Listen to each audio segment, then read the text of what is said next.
Flora is a dreamer. She's never left the farm, but she knows she was born for adventure.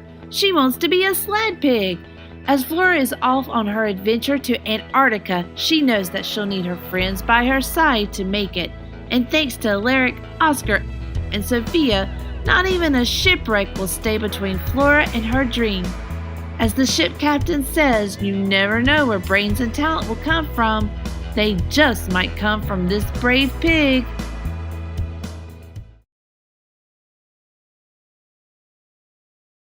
The Adventures of a South Pole Pig, a novel of snow and courage by Chris Kurtz.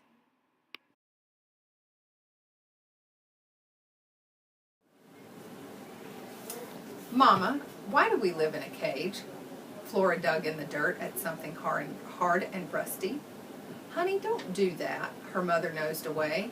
And it's not a cage, it's a pig pen. Same thing, said Flora under her breath.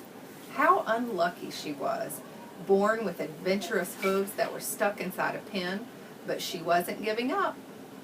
If there was a way out, Flora said to herself, she would find it. She had already packed down trails to each corner of the pen. She had poked her wet snout through every wooden slat to smell the other side. And she had dug holes all along the pen's perimeter. Usually, the only thing hiding under the surface was more dirt. Until today. Maybe this hard and rusty something would bring a change in routine. As soon as her mother returned, Flora went back to digging. She scratched away busily until the thing popped out of the ground. I knew it. Flora gave a little squeal of joy. Now she had to see what it could do. Flora, shouted her mother. Flora took a step back. Her mother trotted over, and close on her heels were 3 brothers. Flora had 7, so there was always at least one around to watch her get into trouble. Rusty pieces of metal are very dangerous. Why do you insist on unearthing things better left alone? Said her mother. If it's unexplored, then it needs to get dug up. I see, said Mother. Well, if it is sharp and rusty, then it needs to stay unexplored and underground. Her mother used her snout to nudge and scoot the nail over to the wooden fence, where there was a space between the ground and the lowest board. Mama, wait, I'm not done with that thingy yet. Flora shoved herself between her mother's legs. Her mother pushed her back. You most certainly are done with this thingy, little one. With a firm kick, she spun the nail under the board and out of sight. Flora screwed up her face, not sure if she should stomp or flop on the ground. But before she could choose, her mother lay down with her back against the fence. Breakfast time, she called. A thrill ran through Flora. She was hungry. So were her brothers. Flora dove for a good spot, only to find herself bumped and turned aside. There's enough for everyone, Mother said. Nobody listened.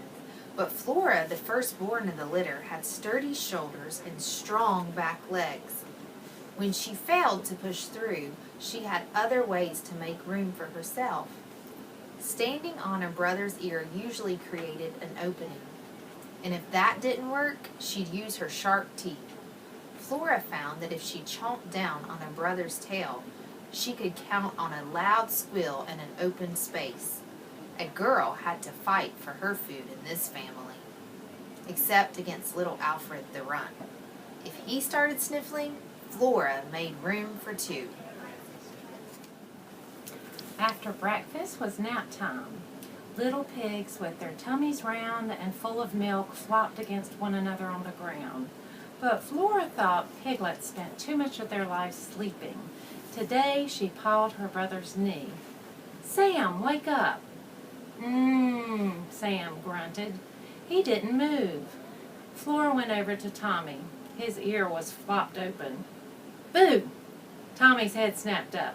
"Nap time's over," she said. "Go away." Tommy laid his head back down and folded his ear closed.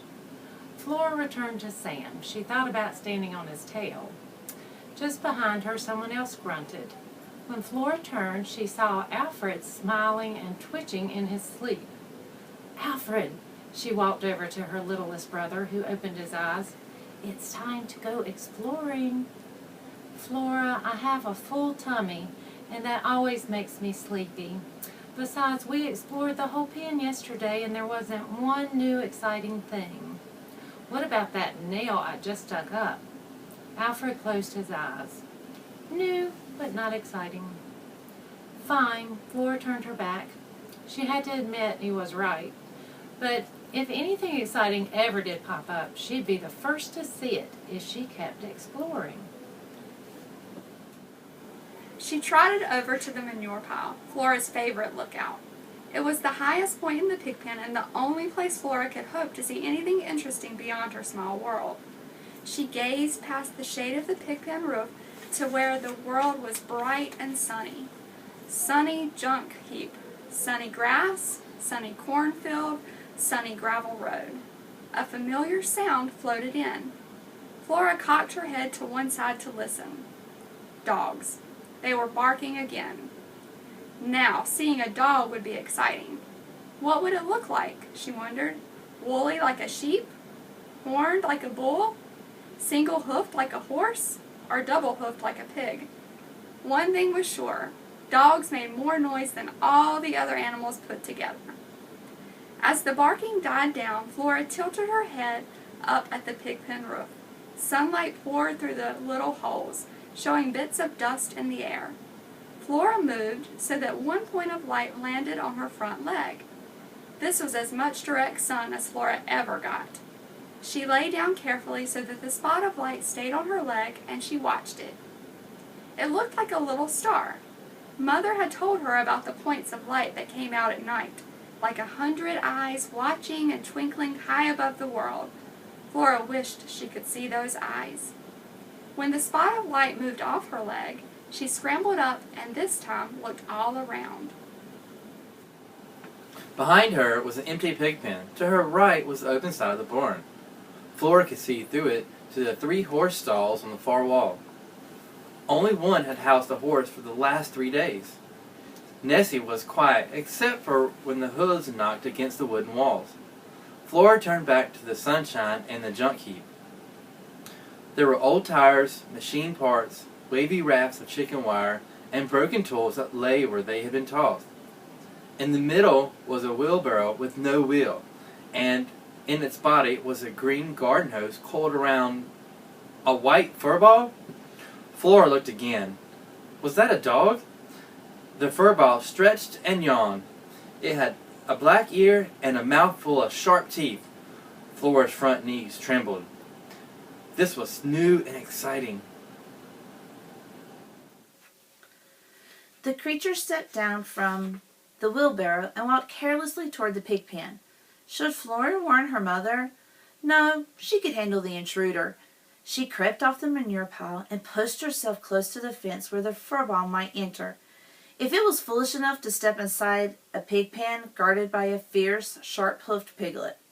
She hadn't woken up today expecting a fight, but this was going to be very satisfying.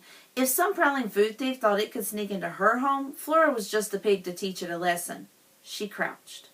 Sure enough, the furball slipped like water through the slats in the fence. This was it, the moment Flora would leap and... The furball sat down and began to lick itself. Flora managed to stop from pouncing to watch.